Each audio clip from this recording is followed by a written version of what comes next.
Hello warriors, कैसे हैं आप सभी लोग। तो आप सभी का द डायमंड एकेडमी के ऑफिशियल चैनल पे स्वागत है। आज हम क्लास 9th का साइंस में फिजिक्स का पहला चैप्टर पढ़ेंगे और फिजिक्स का जो पहला चैप्टर है उस चैप्टर का नाम है मोशन, यानी मोशन के बारे में हम पढ़ेंगे। तो बहुत ही इंटरेस्टिंग चैप्टर है, बहुत ही ज़्यादा इंपॉर्टेंट चैप्टर है, ठीक है। तो वन बाय वन सारी चीज़ों को यहाँ पे हम डिटेल में पढ़ने वाले हैं।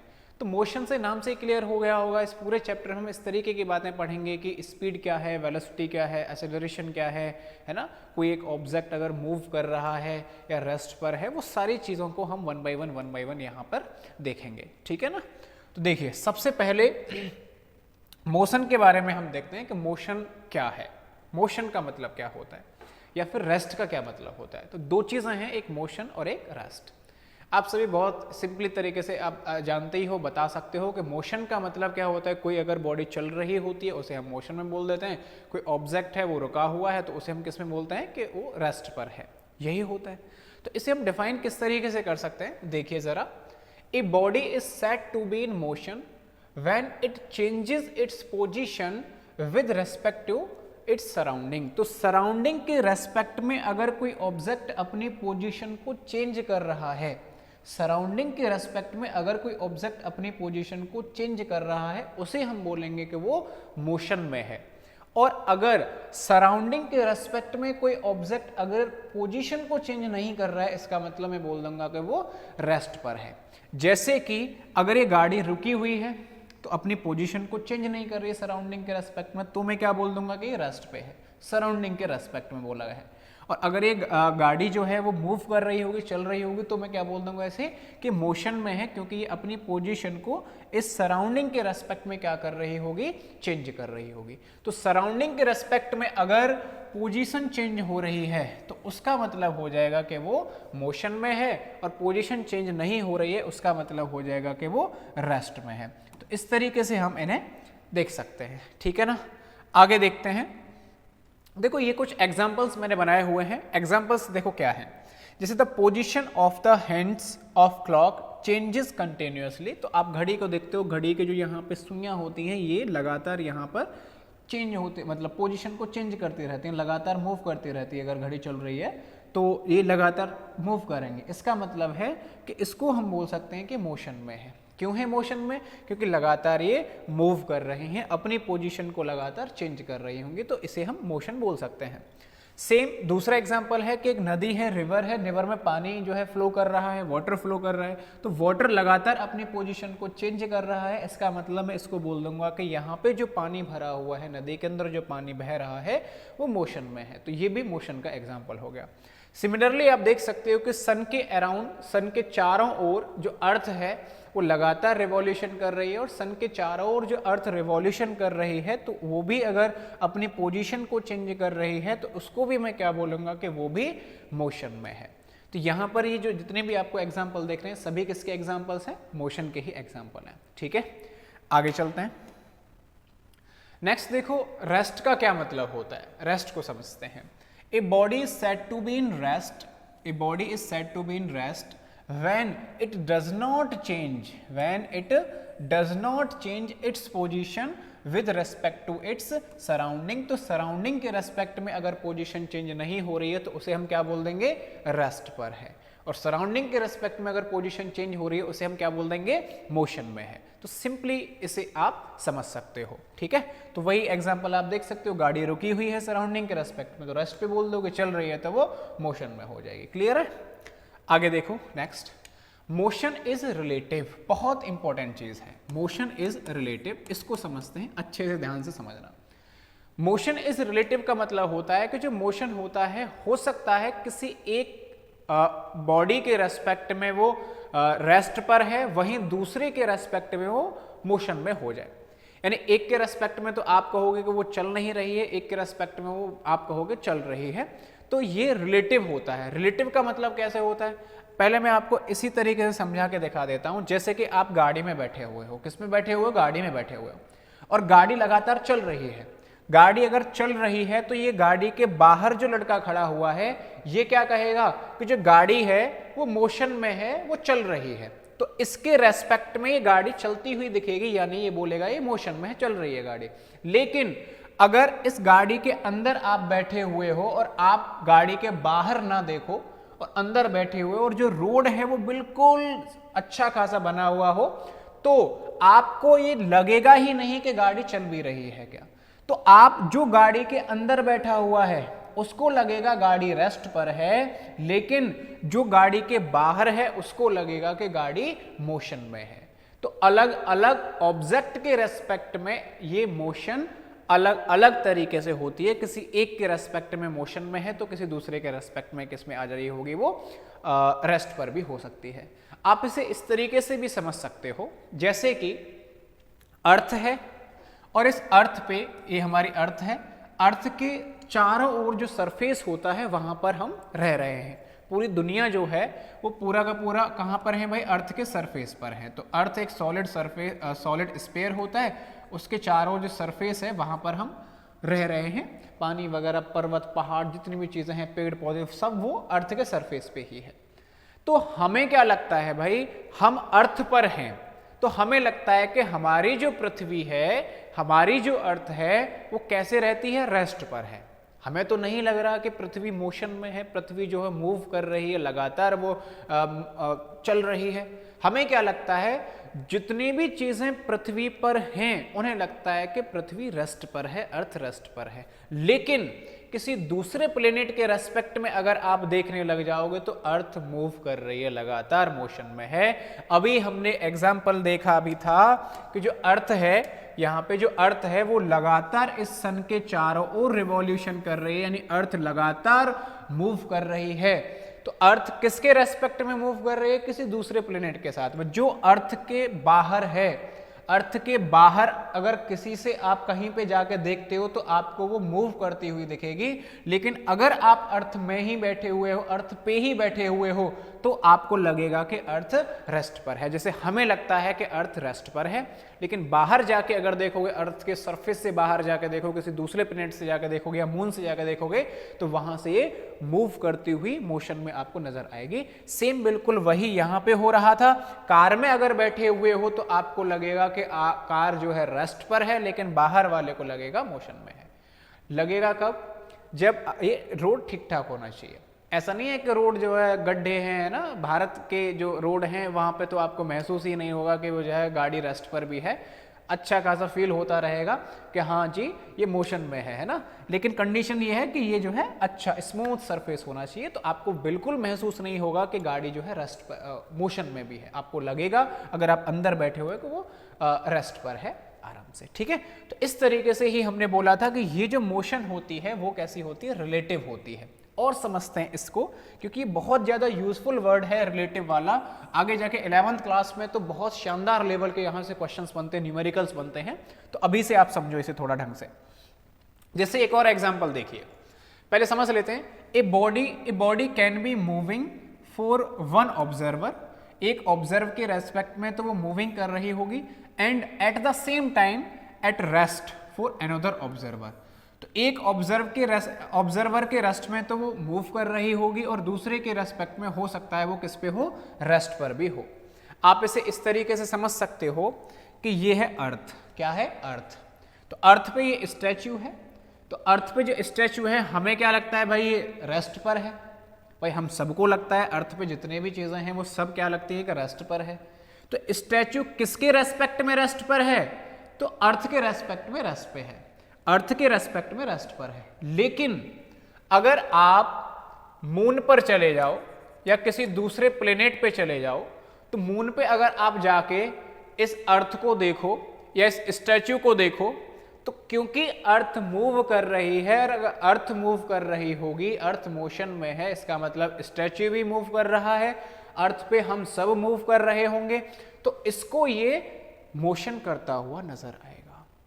तो जो मून से देख रहा है उसको तो ये मोशन करता हुआ नजर आएगा, और जो अर्थ पे ही है उसे ये रेस्ट पर नजर आएगा। इसी को हम बोलते हैं मोशन रिलेटिव है। मोशन क्या होती है, रिलेटिव है। एक के रेस्पेक्ट में रेस्ट में हो सकती है, वहीं दूसरे ऑब्जर्वर के रेस्पेक्ट में वो मूव कर रही हो सकती है, मोशन में हो सकती है। क्लियर है, आगे चलते हैं। देखिए नेक्स्ट है डिफाइन मोशन। तो मोशन की डेफिनेशन अभी हमें पढ़ के ही आए हैं। तो a body is said to be motion if it changes its position with respect to its surrounding. तो सराउंडिंग के रेस्पेक्ट में अगर पोजीशन चेंज हो रहा है उसे हम मोशन बोल देंगे। Define rest. रेस्ट को हम क्या बोलेंगे? A body is said to be at rest if it does not change its position with respect to surrounding. Surrounding के रेस्पेक्ट में अगर पोजीशन को चेंज नहीं कर रहा है तो वो रेस्ट पे हो जाएगा। मोशन इज रिलेटिव, बिल्कुल सही बात है। मोशन रिलेटिव का क्या मतलब है? A body can be moving for one observer and at the same time at rest for another observer. एक ऑब्जर्वर के लिए हो सकता है वो मूव कर रही हो, लेकिन दूसरे ऑब्जर्वर के लिए उसी टाइम पे वो रेस्ट पे भी हो सकती है। क्लियर है? डिपेंड करता है किसके रेस्पेक्ट में आप उसे देख रहे हो। तो ये चीजें हमने अभी तक पढ़ी हैं। आगे चलते हैं। मोशन जो होती है वो दो तरीके की होती है। कौन कौन से होते हैं भाई? एक होता है यूनिफॉर्म मोशन और दूसरा होता है नॉन यूनिफॉर्म मोशन। अब यूनिफॉर्म का क्या मतलब है और नॉन यूनिफॉर्म का क्या मतलब होता है? यूनिफॉर्म का मतलब होता है कि अगर आप चल रहे हो और जब चल रहे हो तो आप बिल्कुल लगातार एक ही स्पीड से चले जा रहे हो, बिल्कुल एक ही स्पीड से चल रहे हो, एक ही स्पीड से चल रहे हो, तो मैं बोल दूंगा कि आप यूनिफॉर्म मोशन में हो, एक ही स्पीड से चल रहे हो। लेकिन आप अगर ऐसे चल रहे हो, पहले चल रहे हो, फिर आपने धीरे धीरे दौड़ना स्टार्ट कर दिया, फिर और तेजी से दौड़ना स्टार्ट कर दिया, इसका मतलब है आपकी जो मोशन है वो कैसी हो जाएगी? Non uniform. समझ रहे हो आप? अगर आप एक ही स्पीड से चल रहे थे, इसका मतलब है आप सेम टाइम इंटरवल के अंदर सेम डिस्टेंस ट्रेवल कर रहे होंगे। और अगर आप पहले धीरे धीरे चल रहे हो, फिर तेजी से चल रहे हो, फिर आपने दौड़ना स्टार्ट कर दिया, इसका मतलब है आप फिर अलग अलग time interval, equal time interval के अंदर अलग अलग डिस्टेंस ट्रेवल कर रहे होंगे। तो डिफाइन कर सकते हो आप इसे, the motion in which the object covers equal distances, ध्यान से देखना, equal distances in equal intervals of time. तो इक्वल इंटरवल में इक्वल डिस्टेंस अगर ट्रेवल कर रहा है, इसका मतलब है वो यूनिफॉर्म मोशन है। और the motion in which the object cover unequal distances in equal interval of time, equal interval of time में अनइक्वल डिस्टेंस कर रहा है, यानी पहले 10 मिनट में आप जैसे पहले 10 मिनट में 1 किलोमीटर चले, अगले 10 मिनट में 1 किलोमीटर से कम चले, तो अलग अलग टाइम इंटरवल में अगर आप अलग अलग डिस्टेंस को ट्रेवल कर रहे हो, इसका मतलब है नॉन यूनिफॉर्म है। और सेम टाइम इंटरवल के अंदर अगर सेम डिस्टेंस को ट्रेवल कर रहे हो तो इसका मतलब वो यूनिफॉर्म है। ठीक है? तो इक्वल इंटरवल में इक्वल डिस्टेंस होनी चाहिए, यहां पर इक्वल इंटरवल में अनइक्वल डिस्टेंस होनी चाहिए, तो वो नॉन यूनिफॉर्म हो जाएगी। तो सीधा सीधा देख लो, अगर कांस्टेंट स्पीड से है यूनिफॉर्म हो जाएगा, कांस्टेंट स्पीड से नहीं है, कभी धीरे कभी तेजी, कभी धीरे कभी तेजी से इस तरीके से चल रहा है, इसका मतलब वो नॉन यूनिफॉर्म मोशन हो जाएगा। देखो, in uniform motion acceleration is zero, acceleration zero होता है। क्यों? क्योंकि यहाँ पे वेलोसिटी कैसी होती है? कांस्टेंट। अभी आप बिल्कुल भी शायद नहीं जानते होंगे एक्सेलरेशन क्या है, वेलोसिटी क्या है, वो अभी हम आगे इस चैप्टर में पढ़ेंगे। ठीक है? इसी चैप्टर में पढ़ेंगे। In non uniform motion acceleration is not constant. Okay, अब देखिए यहाँ पे जैसे घड़ी है, यहाँ से आप बहुत इजीली देख लोगे, घड़ी है, घड़ी लगातार जैसे चल रही है, तो इक्वल टाइम में इक्वल डिस्टेंस ट्रेवल करती है, इसका मतलब है ये यूनिफॉर्म मोशन का एग्जाम्पल है। घड़ी इक्वल टाइम में इक्वल इंटरवल ऑफ टाइम में इक्वल डिस्टेंस अगर ट्रेवल कर रही है, इसका मतलब है ये यूनिफॉर्म मोशन है। लेकिन अगर जैसे बर्ड है, पक्षी है ना, वो कभी धीरे धीरे उड़ता है, कभी तेजी से उड़ रहा है, अगर धीरे धीरे तेजी से इस तरीके से चल रहा है, इसका मतलब वो नॉन यूनिफॉर्म है। आप बाइक चलाते हो तो बाइक अगर आप चला रहे हो रोड पे तो कभी स्पीड कम हो जाती है, कभी ज़्यादा हो जाती है, इसका मतलब नॉन यूनिफॉर्म है। और अगर आप लगातार एक ही स्पीड से बाइक को चलाते रहे, इसका मतलब वो यूनिफॉर्म भी हो जाएगी। ओके, आगे चलते हैं। इसका एक एग्जाम्पल देख सकते हो, बहुत सीधा सा सिंपल सा एग्जाम्पल है। तो देखो कौन है? अमर, अकबर और एंथनी। ये अमर है, ये अकबर है और ये एंथनी है।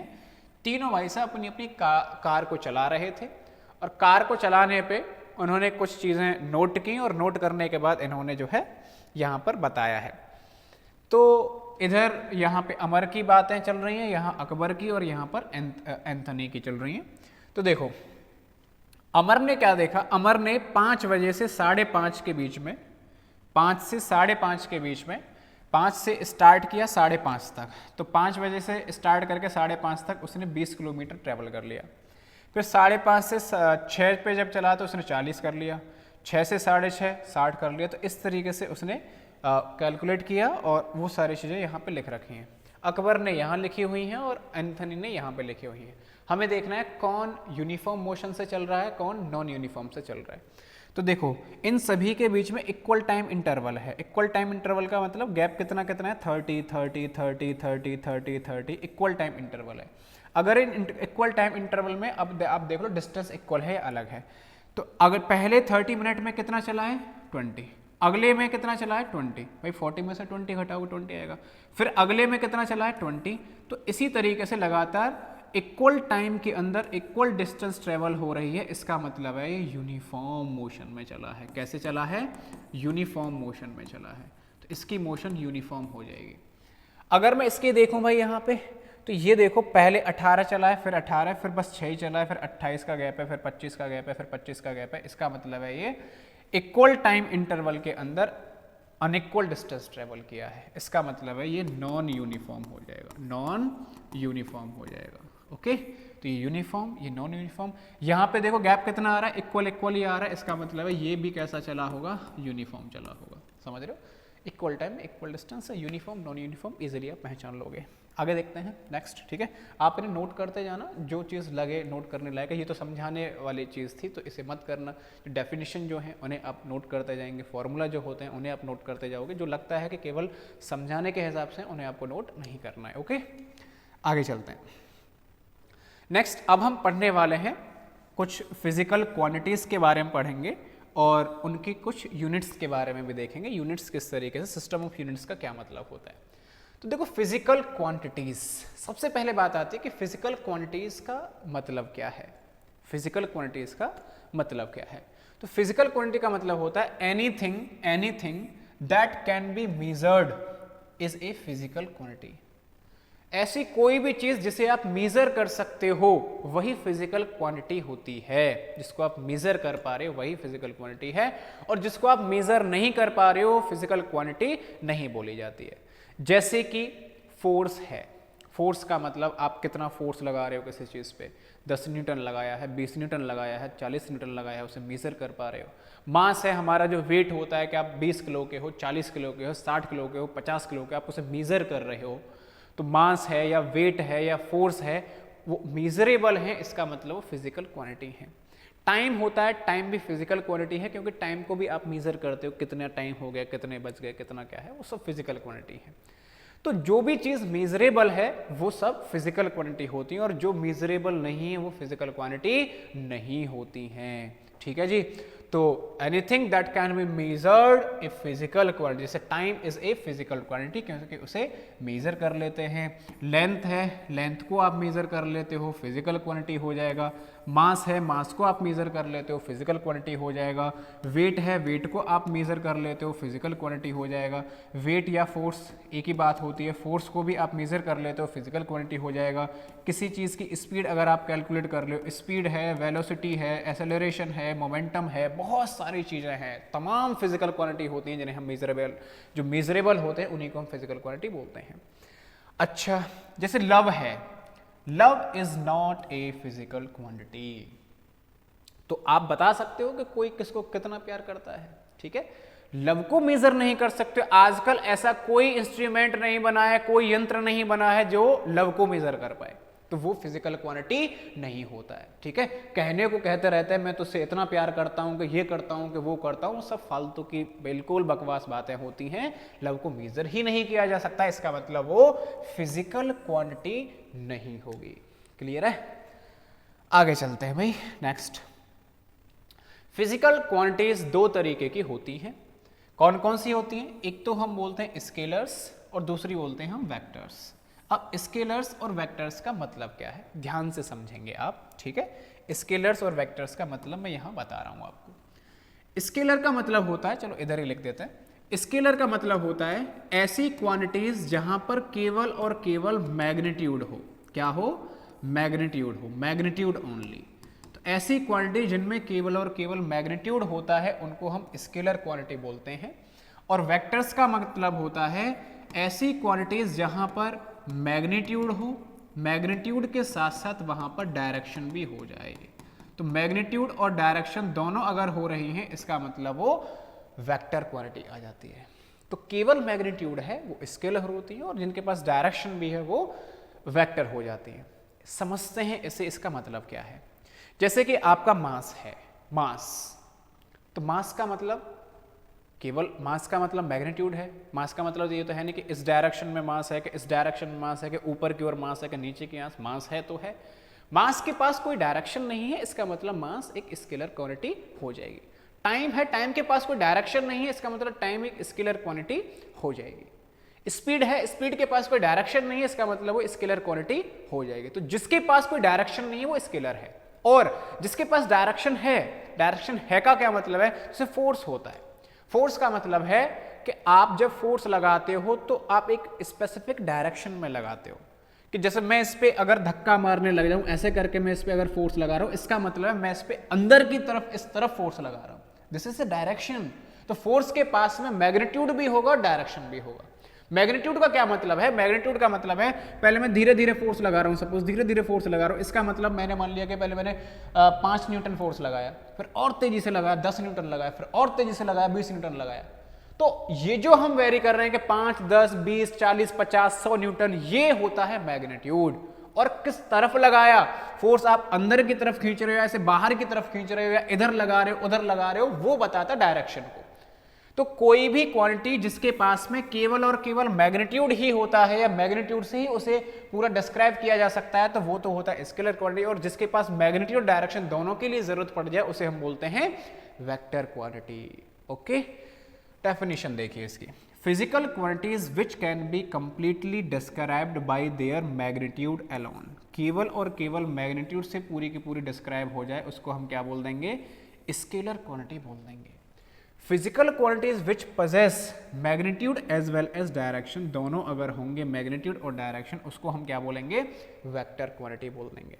एग्जांपल आप देख सकते हो, टाइम है, मास है, स्पीड है, स्पीड आप लिख सकते हो यहाँ पर, और बहुत सारे एग्जांपल्स होते हैं, बहुत सारे एग्जांपल्स होते हैं।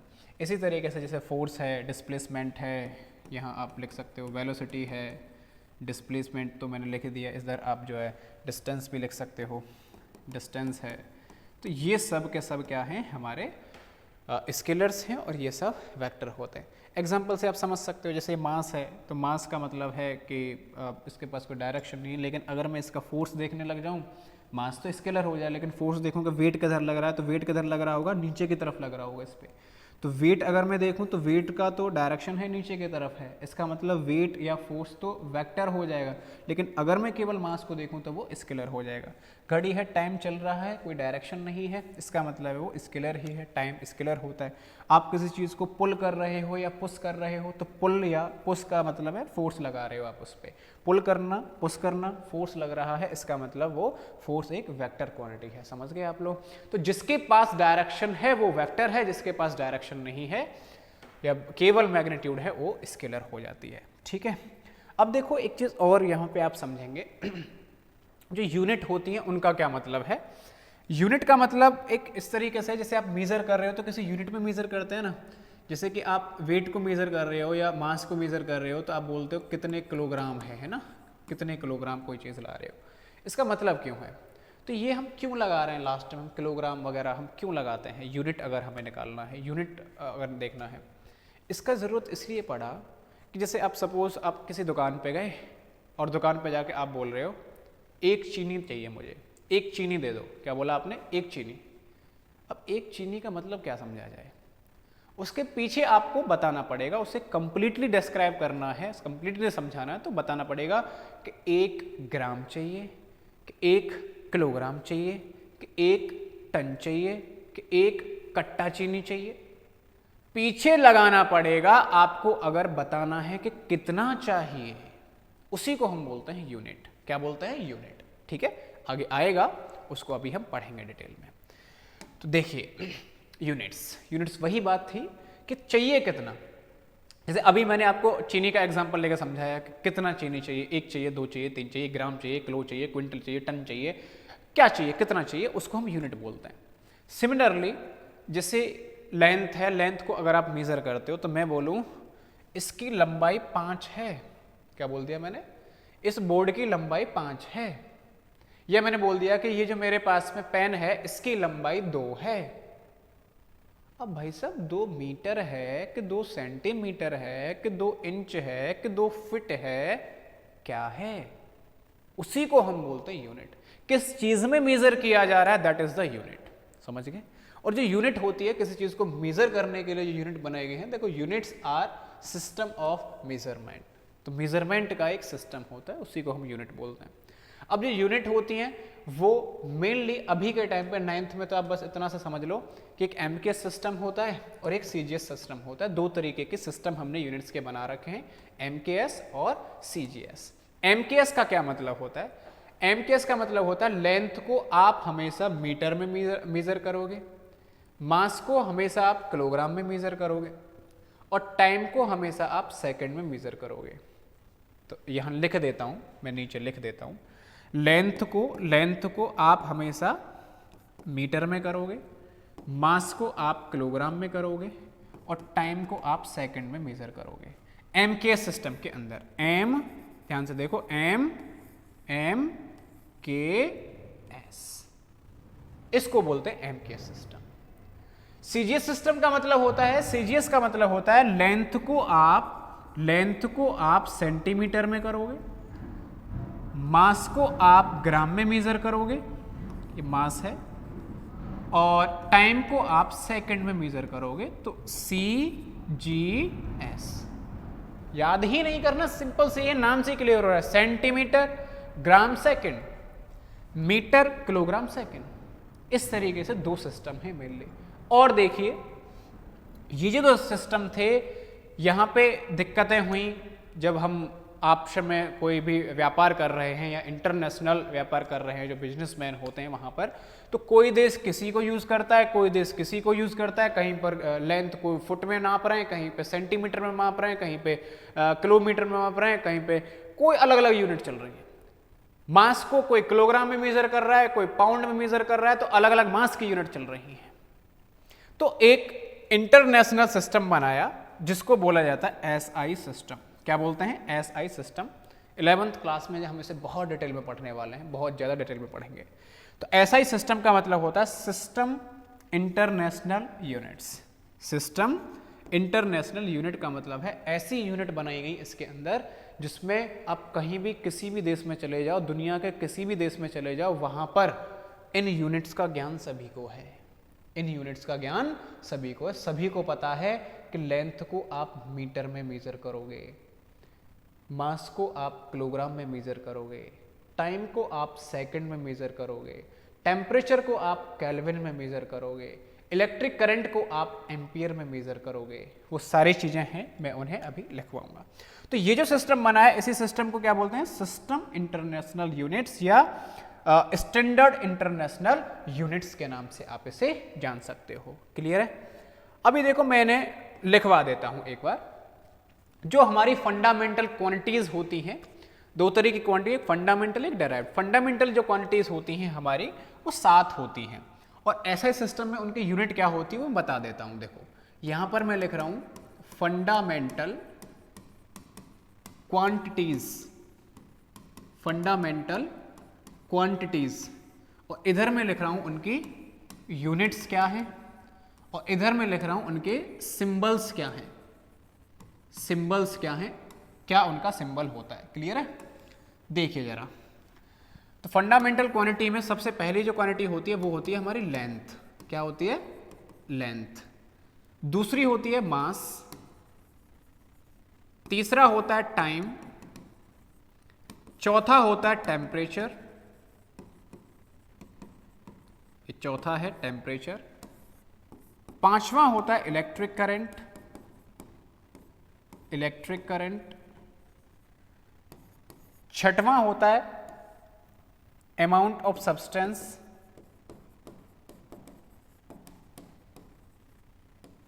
सब्सटेंस, और सातवां होता है ल्यूमिनस इंटेंसिटी। इसमें से आपको केवल और केवल अभी के टाइम पे ये याद रखनी, लेंथ याद रख लेना, मास, टाइम, टेम्परेचर और इलेक्ट्रिक करंट, ये 5 आप याद रख लेना। अमाउंट ऑफ सब्सटेंस या ल्यूमिनस इंटेंसिटी 11th क्लास में आपको पढ़ाई जाएंगे। क्लियर है? तो अभी बिल्कुल याद करने की कोई ज़रूरत नहीं, इन्हें याद रख लेना। अब इसे लेंथ है, लेंथ को आप किस में मेज़र करते हो पता है? लेंथ को आप मीटर में मेज़र करो। किस में? मीटर में। तो इंटरनेशनल सिस्टम में मीटर में करोगे। मास को किस में करोगे आप? किलोग्राम में करोगे, तो ये किलोग्राम हो जाएगा। टाइम को किस में करोगे? सेकंड में करोगे। ये वो यूनिट्स हैं जो दुनिया जानती है, हर देश में ये जाने जाते हैं। टेम्परेचर को किस में करोगे आप? केल्विन में करोगे। किस में करोगे? केल्विन, कितने केल्विन टेम्परेचर है। इलेक्ट्रिक करंट को किस में मेजर करोगे? एम्पियर में करोगे। किस में करोगे? एम्पियर, तो एम्पियर में मेजर किया जाता है। अमाउंट ऑफ सब्सटेंस को किस में करोगे भाई? मोल में करोगे। और ल्यूमिनस इंटेंसिटी का होता है कैंडेला, ये अभी आप याद मत करो, हो जाए तो बहुत अच्छी बात है, ना भी हो तो भी अच्छी बात है, बस आपको 5 याद रखने हैं। क्लियर है? तो ये हो गई इनकी यूनिट्स। सिंबल याद रख सकते हो आप, जैसे मीटर को आप एम से रिप्रेजेंट कर सकते हो, किलोग्राम को केजी से हम रिप्रेजेंट कर लेते हैं, सेकंड को स्मॉल एस से रिप्रेजेंट करते हैं। ध्यान रखना सेकंड अगर मेजर कभी भी आपको लिखना है तो एस लिखा करो। बहुत से ऐसे लिखते हैं, जैसे 15 सेकंड लिख रहे हैं तो 15 सेकंड के ऐसे एस ई सी लगा देते हैं, वो सेक नहीं। 15 सेकंड लिखना है तो 15 एस लिखोगे आप उसे। This is the symbol of time, second. Okay.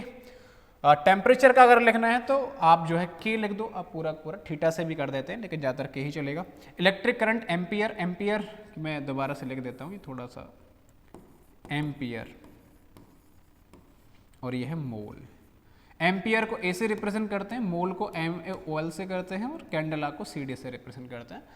तो ये वो यूनिट्स हैं जो हर देश में जानी जाती हैं। ठीक है, तो आज की क्लास में हमने क्या देखा? मोशन क्या है, रेस्ट क्या है, फिजिकल क्वांटिटीज कितने तरीके की होती हैं, स्केलर क्वांटिटीज कौन कौन सी होती हैं, किस तरीके से आप उन्हें पहचान पाओगे, वेक्टर क्वांटिटीज किस तरीके से पहचानी जाती हैं, कितने तरीके की होती हैं, और सिस्टम ऑफ यूनिट्स किस तरीके से होते हैं, यूनिट की जरूरत क्यों होती है, तो यूनिट का काम क्या होता है, और एमकेएस सिस्टम में कौन कौन सी यूनिट्स होती हैं, सीजीएस सिस्टम में कौन कौन सी यूनिट्स होती हैं, और एसआई सिस्टम में कौन कौन सी यूनिट्स होती हैं, कौन कौन सी क्वांटिटीज आ जाती हैं, तो वो मैंने आपको बता दिया है।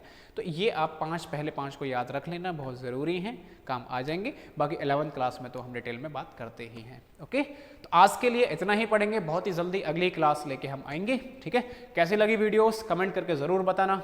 Thank you so much, bye bye.